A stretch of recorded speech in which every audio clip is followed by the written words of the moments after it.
جب ہم غزوہ بدر کی بات کرتے ہیں تو مولانا صاحب ہمارے ساتھ موجود ہیں۔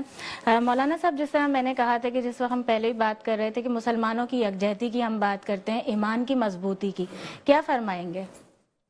بسم اللہ الرحمن الرحیم۔ غزوہ بدر کے حوالے سے آپ نے گفتگو فرمائی، اصل میں اسے یوم الفرقان بھی کہا جاتا ہے، قرآن مجید میں یوم الفرقان کے نام سے یاد کیا گیا۔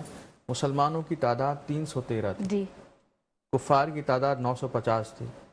بے سر و سامانی کا مسلمانوں کے عالم یہ تھا، 2 سے 3 گھوڑے تھے، 70 اونٹ، یعنی 313 افراد ہیں، مگر اتنے ہتھیار بھی نہیں ہیں، اتنے گھوڑے بھی نہیں ہیں، سواریاں بھی نہیں ہیں، مگر ایمان اتنا مضبوط ہے کہ انہوں نے 313 نے اپنے سے 3 گنا بڑی طاقت کو شکست دی۔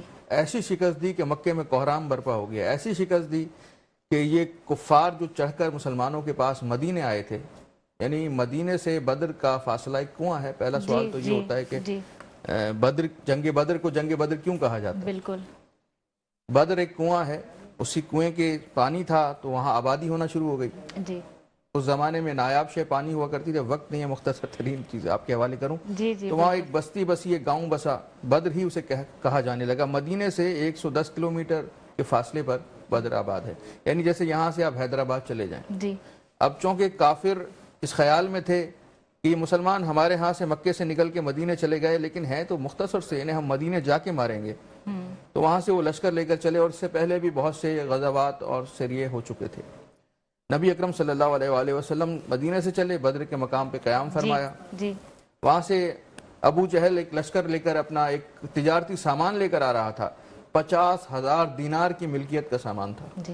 ایک ہفتے بعد اس نے بدر کے قریب سے گزرنا تھا، لیکن یہاں سے کسی نے خبر اس تک پہنچائی کہ مسلمان حملہ کرنے والے ہیں، جبکہ اسلام نے تو قافلہ لوٹنا سکھایا ہی نہیں ہے۔ بالکل بالکل، اسلام نے کسی کو اذیت دینا سکھایا ہی نہیں۔ اسلام میں دین لکم دینکم ولی دین، تمہارے لیے تمہارا دین ہے، ہمارے لیے ہمارا دین۔ لا اکراہ فی الدین، دین میں کوئی سختی، کوئی جبر تو ہے ہی نہیں۔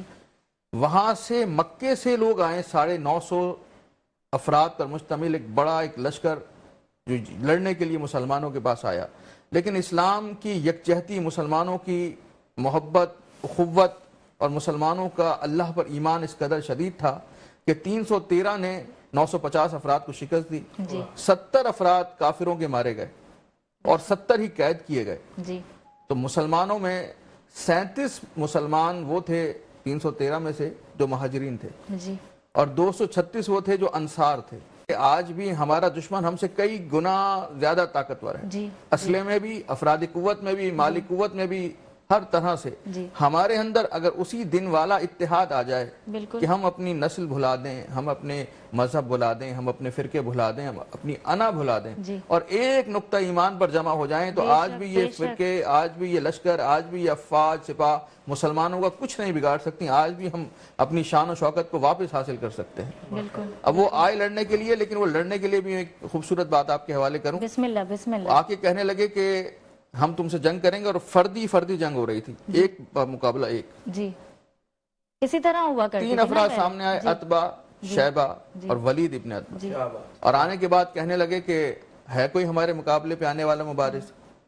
انصار آگے بڑھے کہ یا رسول اللہ صلی اللہ علیہ وآلہ وسلم، ہم برداشت نہیں کریں گے کہ آپ ہمارے مہمان ہیں اور آپ جا کے آیا مہاجر جا کے لڑنے لگیں۔ ہمارے ہوتے ہوئے جب تک ایک بھی انصاری باقی ہے، آپ امن سے یہاں پر رہیں گے، ہماری حفاظت میں رہیں گے، ہم خود جا کے آپ پہ جان قربان کریں گے۔ 3 انصار میدان میں آئے، مگر مشرکین کا مزاج دیکھیے، تفرقہ ڈالنے کے لیے انہوں نے کہا اے محمد، یہ کسے بھیج دیا؟ ہم ان کے نسب سے، شجرے سے واقف ہی نہیں ہیں، ایسے کو بھیجو جس کے شجرے کو جانتے ہیں، جس کے نسب کو جانتے ہیں، لڑانے کے لیے کہ تفریق کی جائے انصار و مہاجرین۔ اب نبی اکرم نے اپنے گھر کے 3 افراد کو بھیجا، ایک اپنے چچا حضرت حمزہ کو، دوسرے اپنے چچا زاد بھائی علی ابن ابی طالب، دوسرے حضرت عبداللہ بن حارث کو بھیجا لڑنے کے لیے۔ بھیج کے بتا دیا ان کے شجرے سے تو واقف ہو، اگر ان کے مقابلے پہ ہو تو آؤ۔ کوئی اعتراض نہیں ہوا، جنگ شروع ہوئی۔ تاریخ کہتی ہے 70 کافر مارے گئے، ان 70 میں سے 35 کافروں کو صرف علی ابن ابی طالب نے قتل کیا۔ اور یہ کافر کوئی عام گلی محلے کے گنڈے نہیں تھے، یہ بڑے بڑے سردار تھے جو لڑنے کے لیے آئے تھے۔ خود ابو جہل مارا گیا ہے، خود اس میں عتبہ جو سردار تھا وہ مارا گیا ہے، عتیبہ اور شیبہ مارا گیا ہے، ولید بن عتبہ مارا گیا ہے، بڑے بڑے چوٹی کے سردار یہاں مارے گئے، اور 70 گرفتار ہوئے۔ اب دیکھیے اسلام کا پیغام کیا ہے، بالکل جو گرفتار ہوئے ان میں سے کچھ کو فدیہ لے کے چھوڑا گیا, جی کچھ کو مسلمان قیدی کے بدلے کافر قیدی چھوڑا گیا, جی جی اور جو بالکل نادار تھے, کچھ نہیں دے سکتے تھے, اب نبی اکرم صلی اللہ علیہ وآلہ وسلم نے فرمایا تم لکھنا پڑھنا جانتے ہو, جی 10 مسلمانوں کو لکھنا پڑھنا سکھاؤ اور آزاد ہو جاؤ. سبحان اللہ سبحان اللہ جنگ کا میدان ہے, میرے نبی میدان جنگ کو بھی درسگاہ بنا رہے ہیں. سبحان اللہ سبحان اللہ. مسلمانوں کو سکھا رہے ہیں کہ تعلیم کتنی اہم ہے. بے شک بے شک. ایک کافر اگر جاتا ہے تو چلا جائے, 10 مسلمان پڑھ لیں, سبحان 10 مسلمان سبحان سیکھ اللہ. لیں, کتنا خوبصورت پیغام ہے. علم کے پیچھے چلے جائیں. اور ایک یہ بھی زاویہ دیا کہ علم حاصل کرو چاہے دشمن سے ہی حاصل کیوں نہ کرنا پڑے. سبحان اللہ. علم صرف یہ نہیں کہ مدرسے میں بیٹھ کے اپنے ہی سے حاصل کیا جائے, ہاں جو بھی دور حاضر کا علم ہے آپ نے اس علم کو حاصل کرنا ہے, کیونکہ اگر آپ اس علم میں پیچھے رہ جائیں گے تو دشمن آپ سے بہت آگے چلے جائے گا اور آپ پھر اس پہ قابو نہیں پا سکیں گے, آپ کی گرفت میں نہیں ہوگا. بالکل. تو یہ لڑنا بھی ہے, یہ پڑھنا بھی ہے, بے شک. دونوں چیزیں ہمیں میدان بدر سے ملتی ہیں.